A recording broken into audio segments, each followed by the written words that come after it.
पाकिस्तान में एक बार फिर बड़े स्तर पर सियासी तमाशा शुरू हो चुका है। आज लाहौर से इमरान खान ने शहबाज शरीफ सरकार के खिलाफ अपने आजादी मार्च की शुरुआत कर दी है। डैमेज कंट्रोल के लिहाज से पाकिस्तान सरकार ने न्यूज चैनलों को इमरान के मार्च की कवरेज करने से रोक दिया है, लेकिन इसके पहले ही इमरान ने अच्छा खासा बखेड़ा खड़ा कर दिया। लाहौर से उन्होंने अपने ही देश की खुफिया एजेंसी ISI के नाम खुल्लम खुल्ला चेतावनी जारी कर दी कि वो बहुत कुछ जानते हैं और चाहें तो पोल खोलकर रख दें। एक दिन पहले ही ISI चीफ ने इमरान को झूठा और दोहरे चेहरे वाला शख्स कहा था। किसी नेता के खिलाफ फौज और खुफिया चीफ बाकायदा प्रेस कॉन्फ्रेंस करके तोहमत लगाएं, ऐसा सिर्फ पाकिस्तान में हो सकता है। फौज और ISI पर इमरान खान का हल्ला बोल। कान खोल के सुन लो मेरे। फौज से लड़कर पाकिस्तान का तख्त जीत पाएंगे इमरान। मैं अपने मुल्क की खातिर, अपने इदारों की खातिर मैं चुप हूं। क्या ISI ने इमरान खान को नेस्तनाबूद करने की सुपारी ले ली है? आप रात की खामोशी में बंद दरवाजों के पीछे हमें मिले, लेकिन यह नहीं हो सकता कि दिन की रोशनी में उसी बंदे को आप गद्दार कहें। लाहौर से निकल गए इस्लामाबाद तक पहुंच पाएंगे इमरान खान। उन्हें ऐसे अंजाम से दो चार किया जाएगा कि दोबारा सोच भी ना रखे। भारत की तारीफ से इमरान को ताली मिलेगी या गाली? हिंदुस्तान तो ले सकता है रूस से सस्ता तेल, लेकिन गुलाम पाकिस्तानियों को इजाजत नहीं। हकीकी आजादी यानी पाकिस्तान की असली आजादी की हुंकार भरकर इमरान खान का जुलूस लाहौर से निकल पड़ा है। लाहौर के लिबर्टी चौक पर जुटी भीड़ को देखकर इमरान के हौसले इतने बुलंद हो गए कि उन्होंने सीधे सीधे ISI और फौज को चुनौती दे डाली। इमरान ने दावा ठोका कि वो चाहें तो ISI की पोल खोलकर रख दें, लेकिन अपने मुल्क की इज्जत की खातिर चुप हैं।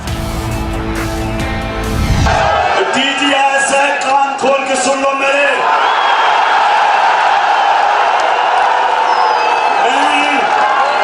मैं जो चीजें जानता हूं, मैं अपने मुल्क की खातिर, अपने इदारों की खातिर मैं चुप हूं। मैं बोलता नहीं हूं क्योंकि मैं अपने मुल्क को नुकसान नहीं पहुंचाना चाहता। मैं नवाज शरीफ की तरह भगोड़ा नहीं हूं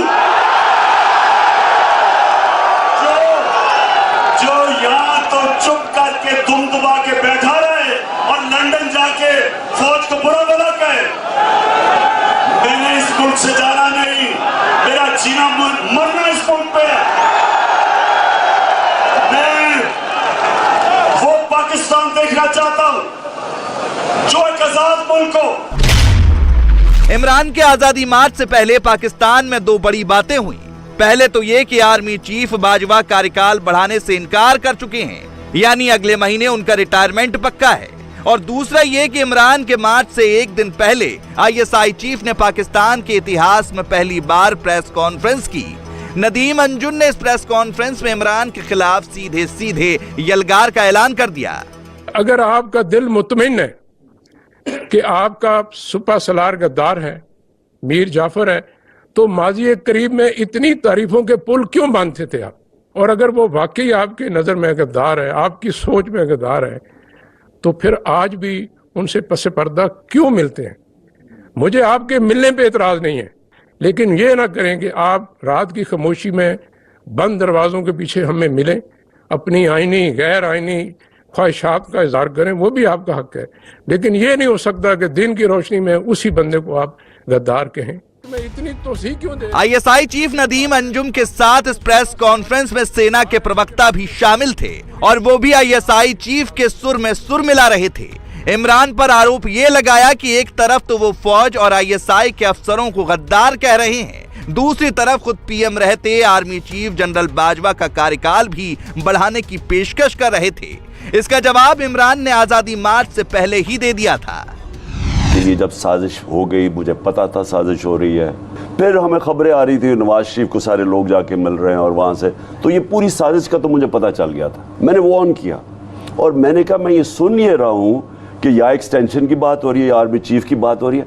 मैंने कहा अगर आप ये आपको ऑफर करें तो हम भी आपको ऑफर कर देते हैं, लेकिन ये ना करना इस वक्त। इस गवर्नमेंट को इस वक्त अगर आपने हटा दिया, ये नहीं संभलेगा पाकिस्तान। एग्जैक्टली वही हुआ।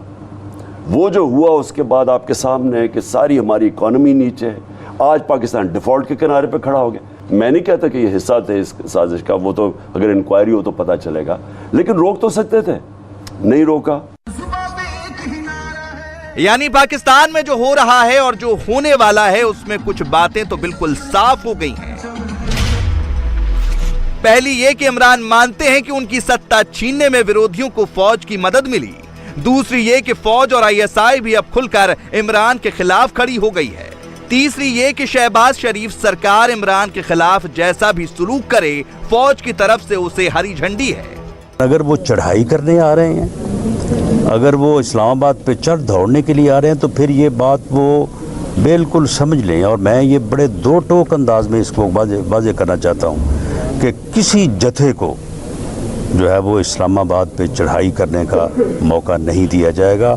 और ऐसा करने, ऐसा सोचने और ऐसी बुरी नीयत से आने वालों के साथ जो है बहुत ही सख्ती के साथ निपटा जाएगा और उन्हें ऐसे अंजाम से दो चार किया जाएगा कि दोबारा कोई ये जथा कल्चर जो है इसकी जो है वो सोच भी ना रखे। क्योंकि जथा कल्चर अगर फ़रोग पाएगा तो फिर कहाँ की जमहूरियत, कहाँ की रियासत।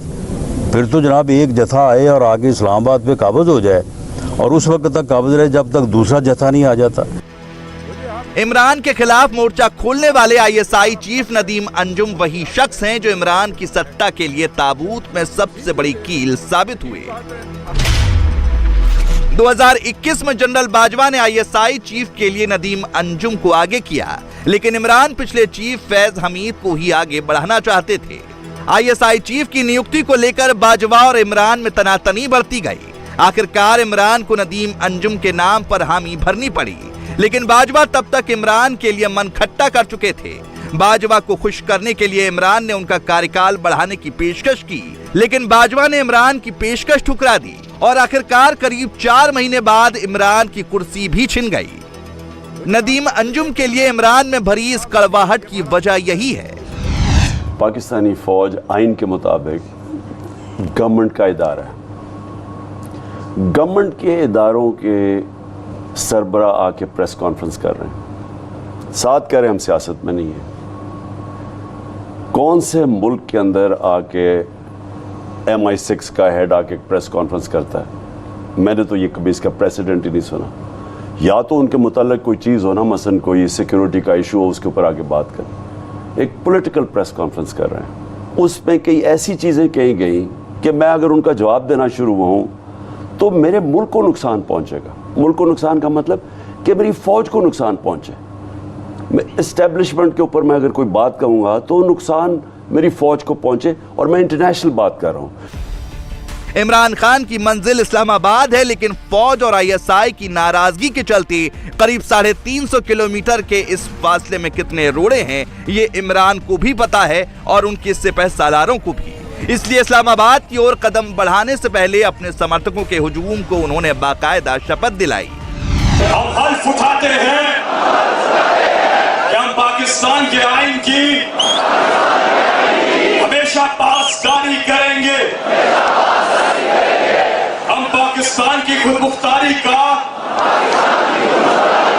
तहफ़्फ़ुज़ करेंगे कि हम कभी भी अल्लाह के सिवा किसी के सामने नहीं झुकेंगे और हम हकीकी आजादी के इस जिहाद में आखिर तक इमरान खान के साथ जद्दोजहद करेंगे और हर किस्म की कुर्बानी के लिए तैयार रहेंगे।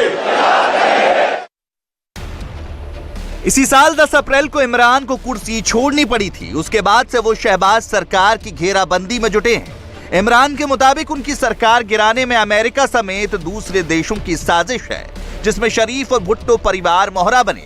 उपचुनावों में भारी जीत मिलने के बाद इमरान को पूरा भरोसा है कि अगर जल्द चुनाव हो जाएं तो वो फिर से प्रधानमंत्री बन जाएंगे।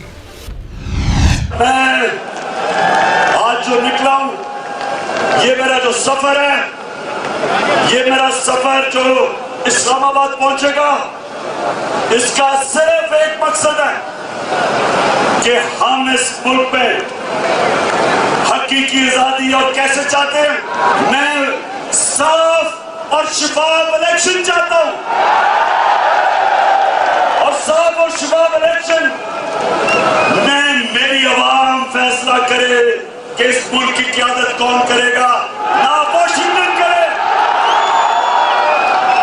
ना अमेरिका करे, ना कोई और करे, आवाम को फैसला करने दो। हिंदुस्तान तो ले सकता है रूस से सस्ता तेल, लेकिन गुलाम पाकिस्तानियों को इजाजत नहीं।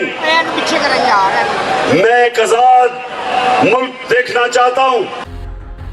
इमरान को हटाकर कुर्सी पर बैठे शरीफ और भुट्टो परिवार भी उनकी बढ़ती लोकप्रियता से परेशान हैं। इमरान को रोकने के लिए तरह तरह से कोशिशें की जा रही हैं। पीएम रहते सरकारी तोहफों की हेराफेरी के मामले में इमरान की छवि को नुकसान भी पहुंचाया। जो इमरान अपने विरोधियों को चोर चोर कहते थे, लाहौर में उन्हीं के खिलाफ घड़ी चोर के नारे लग गए।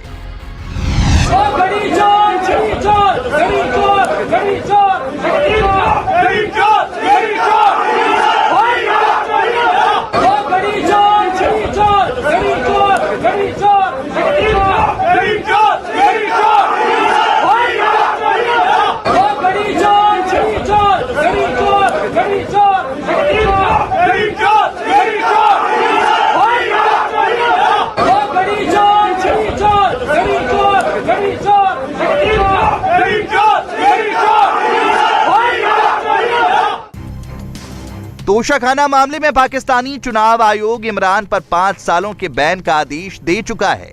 हालांकि उनके चुनाव लड़ने पर बैन को हाई कोर्ट ने खारिज कर दिया है, लेकिन अपनी बेदाग छवि का ढोल पीटने वाले इमरान को डर है कि कहीं भ्रष्टाचार के आरोप उनकी फैंस की भीड़ कम ना कर दे।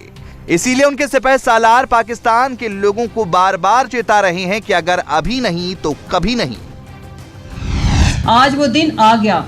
अब इमरान खान साहब ने अपना सच्चा लीडर होने का, बड़ा लीडर होने का, बहादुर लीडर होने का और कौम का सच्चा बेटा होने का हक अदा कर दिया। आज बारी है 22 करोड़ अवाम की, और अगर आज हमने अपना साथ ना दिया, अपने बच्चों की जिंदगियों को बचाने का साथ ना दिया, ये मेरा मैसेज बेटियों, माओ, बहनों के लिए है। अगर हाँ आज हम चुप रहे, अगर आज हम घरों में बैठे रहे, तो याद रखें ये मौका दोबारा नहीं आना। दोबारा इतनी बड़ी मूव, इतनी बड़ी मूवमेंट नहीं चलनी। हकीकी आज़ादी का दिन आज ही है।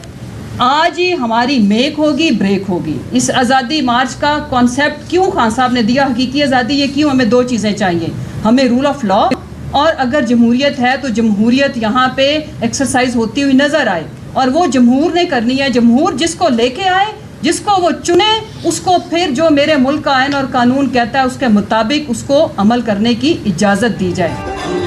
लाहौर से शुरू हुए इमरान के आजादी मार्च में भीड़ तो अच्छी खासी उमड़ी। इसमें महिलाओं की भी तादाद काफी ज्यादा दिखी। इमरान इससे भले ही खुश हों, लेकिन पाकिस्तान को समझने वाले इस जुलूस को वक्त और पैसों की बर्बादी करार दे रहे हैं। मुझे हैरानगी उन लोगों पे है जो अभी भी इस शख्स के पीछे बगैर सोचे समझे चले जाते हैं कि लॉन्ग मार्च करेंगे और ये करेंगे। मतलब क्या प्रोग्राम है इनका? कोई आइडिया नहीं है। The man is better known for playing cricket और गेटिंग मैरिड 3-4 टाइम्स। वो अपना काम करें, हमारी जान को क्यों आ गए हैं? यानी रियासत मदीना भी बनाएंगे, 15 शादियां भी करेंगे, बच्चियों को अवार्ड भी करेंगे, बेटों को इंग्लैंड वहाँ रखेंगे, ब्रिटेन यहाँ, क्योंकि नापाक जगह है पाकिस्तान, तो वहाँ लाएंगे भी नहीं। एंड जो ये एक अपर मिडिल क्लास के लोग जो इनके पीछे पीछे चलते हैं, वो चलते रहेंगे, जलसे करते रहेंगे। यानी total aimless view of the world. मुझे नहीं लगता कि इस शख्स ने कभी जिंदगी में कोई किताब पढ़ी हो। इमरान को कबूल करना है या शरीफ को गले लगाना है, ये तो पाकिस्तान की जनता जाने, लेकिन वहां की सत्ता की हिसाब किताब कैसा होगा, ये बिल्कुल साफ हो चुका है। बाजवा अगले महीने रिटायर हो जाएंगे। आईएसआई चीफ नदीम अंजुम बाजवा के चहेते हैं और उनकी बढ़ी हुई ताकत का आलम यह है कि सेना के प्रवक्ता को बाजू में बिठाकर इमरान को खुलेआम धमका रहे हैं। लेकिन इसके बावजूद बाजवा कह रहे हैं कि पाकिस्तानी फौज अब सियासत से दूर रहेगी।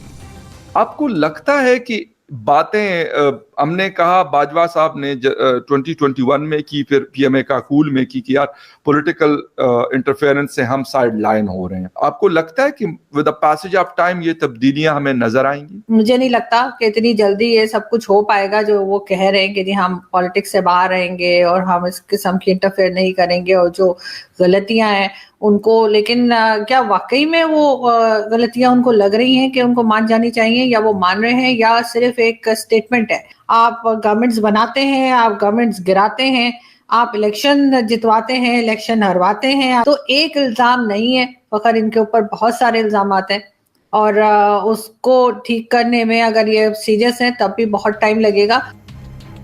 पाकिस्तानी खुफिया एजेंसी आईएसआई और पाकिस्तानी फौज लोकतंत्र और सत्ता पर कितनी हावी है ये पूरी दुनिया जानती है, लेकिन 75 सालों तक आईएसआई ने जो भी किया चुपचाप किया। अब अगर आईएसआई और फौज पहली बार किसी नेता के खिलाफ खुलकर सामने आ रही है तो इसका मतलब समझना एकदम आसान है। मतलब यह है कि इमरान और उनकी सियासत को तो अब अल्लाह ही बचाए। इंडिया टीवी हर वक्त हर जगह डाउनलोड करने के लिए सर्च करें India TV news Google play store या ऐप स्टोर पर।